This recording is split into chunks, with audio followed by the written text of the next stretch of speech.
Bismillahirrahmanirrahim. Dear spectators, Assalamu alaikum. I am Usman Ali, Assistant Professor of Chemistry, and today we are going to discuss energetics of phase change. लेकिन अगर आप लोगों ने अभी तक मेरे चैनल को सब्सक्राइब नहीं किया तो चैनल को सब्सक्राइब कर लें, बेल आइकन को प्रेस कर लें ताकि मेरी हर आने वाली वीडियो आपको मिलती रहे। हमारा आर्टिकल है आज का, that is energetics of phase change.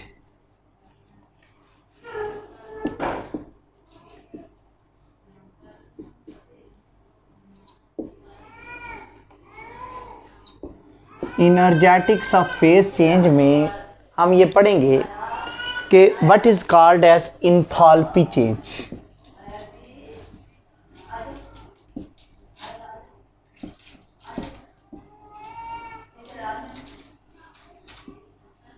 Enthalpy change क्या होती है? दो तरह की चेंजेस होती हैं, एक होती है फिजिकल चेंज और एक होती है केमिकल चेंज। तो जब भी फिजिकल चेंज वो होती है जो रिपीटेबल हो, जैसे melting point, boiling point. Chemical change repeatable नहीं होती, जैसे कि बर्निंग ऑफ पेपर है, जैसा कि बर्निंग ऑफ वुड है, वो केमिकल चेंज है। फिजिकल चेंज रिपीटेबल होती है। तो जब भी फिजिकल चेंज होगी या केमिकल चेंज होगी, एनर्जी चेंज होती है। उस एनर्जी को इंथैल्पी चेंज बोलते हैं, लेकिन at constant pressure during physical और केमिकल चेंज। जब भी फिजिकल चेंज होगी या केमिकल चेंज होगी एट कांस्टेंट प्रेशर, अगर प्रेशर कांस्टेंट हो, the energy is changed.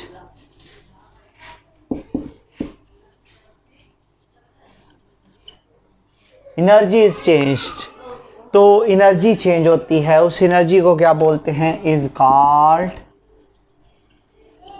Enthalpy change. उसको इंथैल्पी चेंज का नाम देते हैं और इसको डेल्टा एच से रिप्रेजेंट किया जाता है और इसका यूनिट क्या होता है? किलो जूल पर मोल। एक चीज हमने ऊपर लिखी है, फेज चेंज। फेज चेंज क्या होता है? What is called as phase change? Dear students, phase change ये होता है कि अगर आपके पास कोई सॉलिड हो, सॉलिड चीज चेंज हो जाए लिक्विड में, और लिक्विड चीज चेंज हो सकती है वेपर्स में, तो इसको हम बोलते हैं फेज चेंज हो गई है। सॉलिड से लिक्विड बनना, लिक्विड से वेपर्स बनना, फेज बदल जाना, हालत बदल जाना, स्टेट बदल जाना, तो एनर्जी भी बदलती है। उस एनर्जी को हम बेसिकली इंथैल्पी चेंज का नाम देते हैं। तो इंथैल्पी चेंज में हम तीन तरह की चेंजेस को डिस्कस करेंगे। सबसे पहली जो चेंज हम पढ़ने लगे हैं वो है मोलर हीट ऑफ फ्यूजन। इसको डेल्टा एच एफ से रिप्रेजेंट करते हैं, एफ फॉर फ्यूजन। और बेसिकली अगर आपके पास एक मोल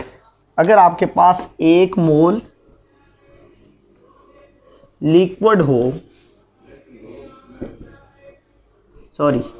एक मोल आपके पास सॉलिड हो, एक मोल सॉलिड हो, उसको उसके मेल्टिंग पॉइंट पर, एट मेल्टिंग पॉइंट, और प्रेशर कितना रखना है? 1 atm प्रेशर। 1 atm प्रेशर रखें। एक मोल सॉलिड हो, उसके मेल्टिंग पॉइंट पर मुकम्मल तौर पर लिक्विड में कन्वर्ट करना हो। इस अमल के लिए जितनी एनर्जी रिक्वायर्ड होगी is called as molar heat of fusion. Fuse का मतलब होता है मतलब फ्यूज हो जाना, इसमें कॉइल मेल्ट हो जाती है, मेल्टिंग होना, और इसका यूनिट क्या होता है? किलो जूल पर मोल। अब दूसरी जो इसमें हम डिस्कस करेंगे वो है हमारे पास molar heat of, second one is called as molar heat of vaporisation.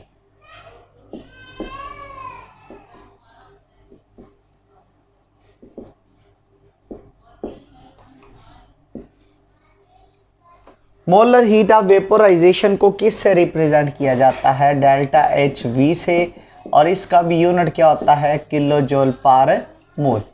Vaporise कोई चीज कब होती है? अगर हमारे पास एक मोल कोई लिक्विड हो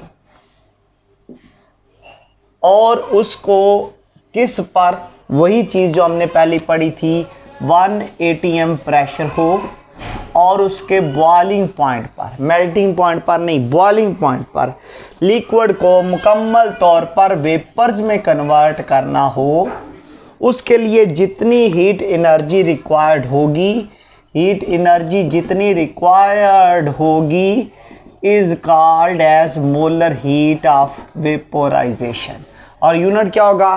किलो जूल पर मोल। अब उसके बाद आ जाती है last one, that is molar heat of sublimation. Molar heat of sublimation. Molar heat of sublimation क्या होती है? Molar heat of sublimation, sublimation ऐसा प्रोसेस है जैसे अमोनियम क्लोराइड है, नफ्थलीन है, बेंजोइक एसिड है, आयोडीन है, तो सब्लिमेशन ऐसा अमल होता है जिसमें सॉलिड डायरेक्टली वेपर्स में कन्वर्ट हो जाता है। तो अगर आपके पास एक मोल सॉलिड हो और प्रेशर कितना हो, वही जो ऑलरेडी हम पढ़ चुके हैं, 1 atm प्रेशर हो, एक मोल सॉलिड को मुकम्मल तौर पर वेपर्स में कन्वर्ट करना हो, उसके लिए जितनी हीट एनर्जी रिक्वायर्ड होगी is called as molar heat of sublimation, और इसका भी यूनिट क्या होता है? किलो जूल पर मोल। अब डियर स्टूडेंट्स, इसमें कुछ क्वेश्चंस आते हैं, ये हम डेफिनेशंस तो पढ़ चुके हैं, कुछ क्वेश्चंस आते हैं। पहला question, why molar heat of vaporisation is greater than molar heat of fusion. Vaporisation fusion से ज्यादा क्यों होती है? वेपोराइजेशन में हम क्या काम करते हैं? वेपोराइजेशन में हम क्या करते हैं? लिक्विड को चेंज करते हैं इनटू वेपर्स, और फ्यूजन में क्या किया जाता है? फ्यूजन में सॉलिड को बदला जाता है, किस में? लिक्विड में। डियर स्टूडेंट्स, जब सॉलिड को लिक्विड में बदलेंगे तो इंटरमॉलिक्यूलर फोर्सेस में क्या होती है? लिटिल चेंज, थोड़ी सी तब्दीली आती है। लेकिन जब भी किसी लिक्विड को वेपर्स में बदलना होता है, इंटरमॉलिक्यूलर फोर्सेस में चेंज नहीं आती, they need to be broken, इनको तोड़ना पड़ता है। अगर तोड़ना पड़ता है तो ये अमल डिफिकल्ट होगा, उसमें थोड़ी सी चेंज आती है। सॉलिड में भी इंटरमॉलिक्यूलर फोर्सेस होती हैं, लिक्विड में भी होती हैं, लेकिन थोड़ी सी चेंज आ जाएगी, थोड़ी वीक हो जाएंगी, थोड़ी एनर्जी चाहिए। पानी मेल्ट 0 पे हो जाता है, बॉयल 100 पे होता है, तो बॉइलिंग पॉइंट वेपोराइजेशन ज़्यादा क्यों होती है? वजह यह है कि वेपोराइजेशन में इंटरमॉलिक्यूलर फोर्सेस को ब्रेक करना पड़ता है, वो डिफिकल्ट काम है। इस वजह से मोलर हीट ऑफ वेपोराइजेशन हमेशा ज़्यादा होती है as compare to molar heat of fusion. अब नेक्स्ट वन जो आता है इसमें वो है हमारे पास कि वाई, अगली जो चीज आएगी कि वाई, नेक्स्ट क्वेश्चन आ जाता है why molar heat of sublimation is greater than molar heat of vaporisation. Molar heat of sublimation is greater than molar heat of vaporization. Sublimation में हम क्या काम करते हैं? सब्लिमेशन में सॉलिड को बदला जाता है वेपर्स में, और वेपोराइजेशन में क्या किया जाता है? इसमें लिक्विड को बदला जाता है वेपर्स में। देखिए, सॉलिड में सॉलिड को वेपर्स में बदलना हो, इसमें भी इंटरमॉलिक्यूलर फोर्सेस ब्रेक करना पड़ती हैं, इसमें भी इंटरमॉलिक्यूलर फोर्सेस ब्रेक करना पड़ती हैं। लेकिन कंपैरेटिवली सॉलिड में इंटरमोलेकुलर फोर्सेस जो होती हैं दे आर स्ट्रॉन्गर, इसमें इंटरमोलेकुलर फोर्सेस स्ट्रॉन्गर हैं। और लिक्विड में इंटरमोलेकुलर फोर्सेस क्या हैं? लिक्विड में इंटरमोलेकुलर फोर्सेस वीक होती हैं।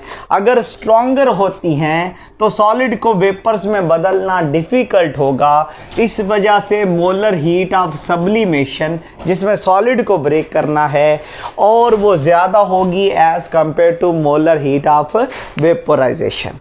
अब नेक्स्ट जो क्वेश्चन आता है इसके अंदर वो ये आता है कि why molar heat of vaporization ज्यादा किन की होती है? ऑफ पोलर मॉलिक्यूल्स, जो पोलर होते हैं उनकी ज्यादा होती है as compare to non polar molecules.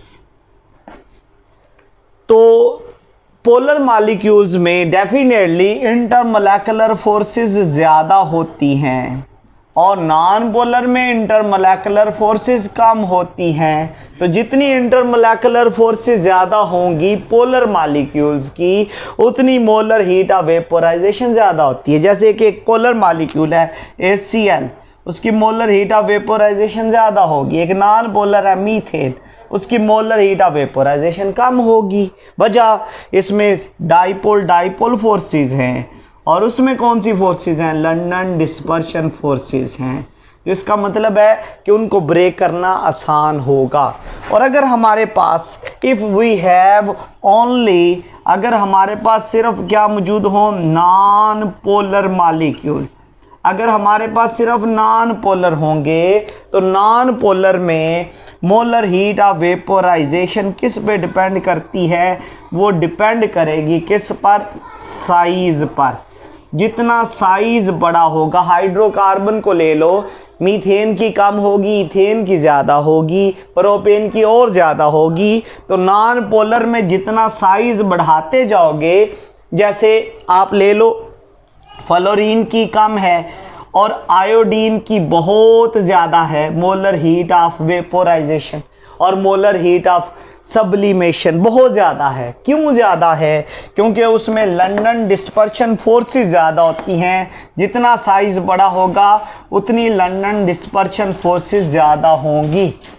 अब एक क्वेश्चन इसमें यह भी आता है, why molar heat of sublimation of iodine is very high, बहुत ज्यादा होती है।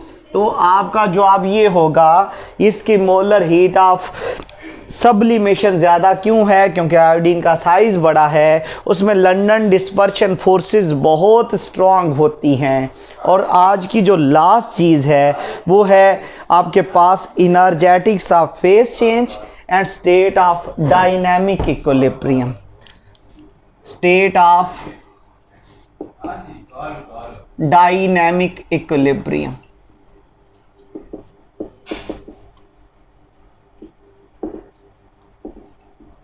डियर स्टूडेंट्स, ये होता है कि जब भी फेज चेंज हो रही होती है, एक स्टेज ऐसी भी आती है जब कोई लिक्विड या जब भी कोई सॉलिड किस में चेंज होता है? एक खास टेम्परेचर पर लिक्विड में चेंज होता है, और उसी टेम्परेचर पर लिक्विड किस में चेंज हो रहा होता है? सॉलिड में। तो जब लिक्विड और सॉलिड में इंटरकन्वर्जन बराबर हो रही होती है, उस स्टेट को स्टेट ऑफ डायनामिक, डायनामिक का मतलब होता है हरकत, इक्विलिब्रियम मीन तवाज़ुन, डायनामिक इक्विलिब्रियम का नाम दिया जाता है।